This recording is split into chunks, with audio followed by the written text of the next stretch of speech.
A Fine, Fine School by Sharon Creech. Pictures by Harry Bliss. Mr. Keene was a principal who loved his school. Every morning he strolled down the hallway and saw the children in their classes. He saw them learning shapes and colors and numbers and letters.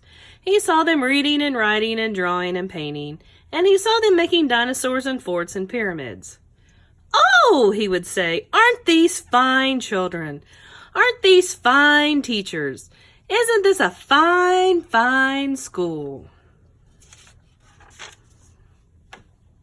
Near Mr. Keene's school, Tillie lived with her parents and her brother and her dog Beans in a small house next to a big tree.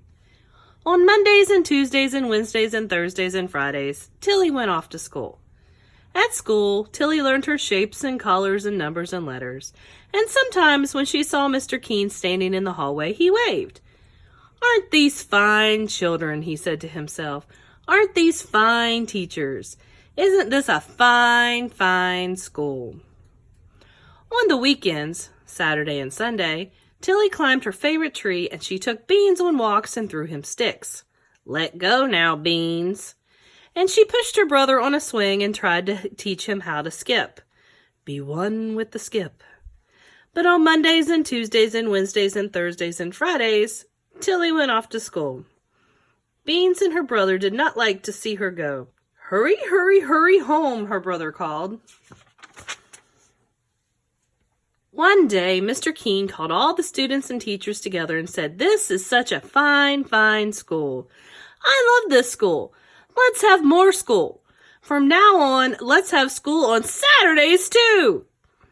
The teachers and students did not want to go to school on Saturdays, but no one knew how to tell Mr. Keene that. He was so proud of the children and the teachers, of all the learning they were doing every day. And so that Saturday, Tillie set off for school. "But it's Saturday! What about the swings?" her brother called. The following month, Mr. Keene announced, "This is such a fine, fine school. I love this school. Let's have more school. From now on, let's have school on Sundays, too."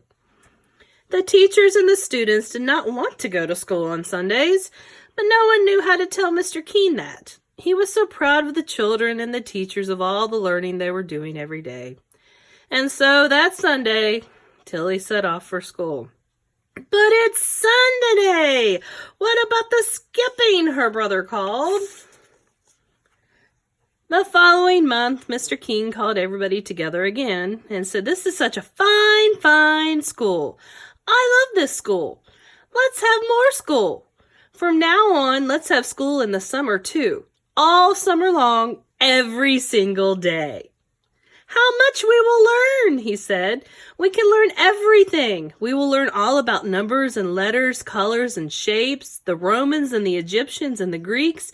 We will learn about dinosaurs and castles and everything. We will learn everything."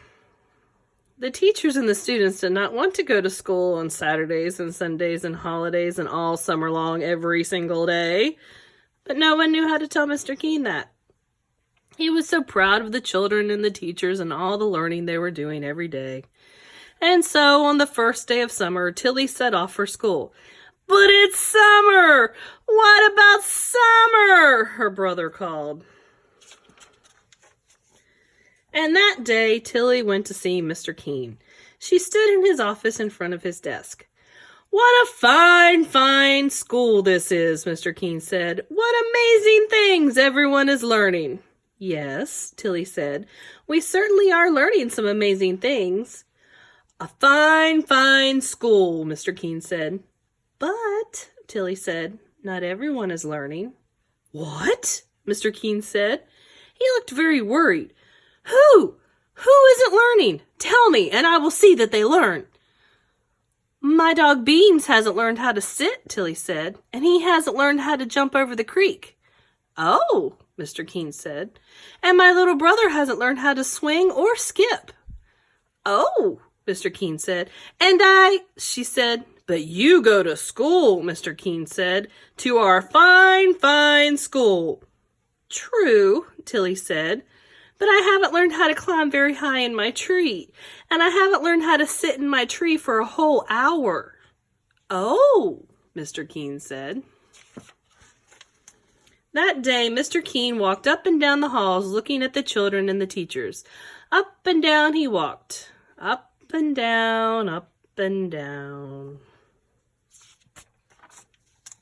The next morning, Mr. Keene called everyone together. The children and the teachers were very worried. Mr. Keene said, "This is a fine, fine school with fine, fine children and fine, fine teachers.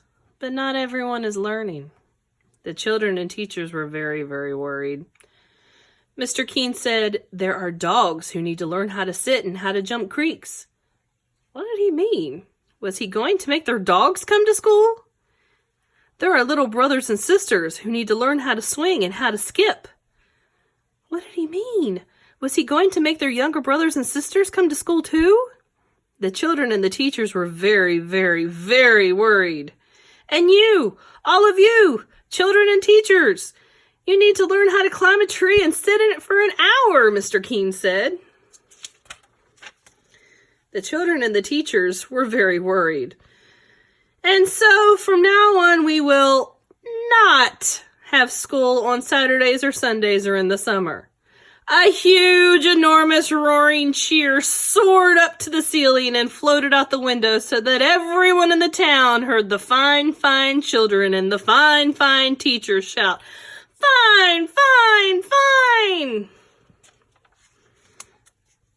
And the fine, fine children and the fine, fine teachers lifted Mr. Keene up, and they carried him down the hallway and out the doors and through the town, up and down, in and out.